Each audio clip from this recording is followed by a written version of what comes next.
Tā ir jūsu bērna diena stundās, un aptuveni 9-10 stundas bērnam nepieciešams gulēt. Tālāk mēs veltam laiku skolai un ceļam uz to. Hop. Tālāk vidēji skolēns stundiņu tērē uz viskaut kādām papildu nodarbībām vai pulciņiem. Tad vēl 2 stundas vidēji mājas darbiem. 1 stunda, lai izmazgātu, sakārtotu mantiņas.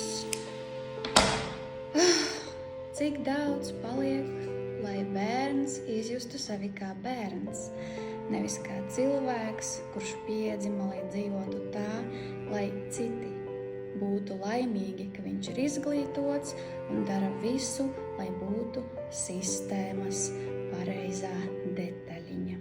Tieši tāpēc cilvēki, bērni, vecāki izvēlās tālmācību, jo nepieciešams tikai 2 stundas vidēji dienā, lai saņemtu to pašu izglītības kvalitāti.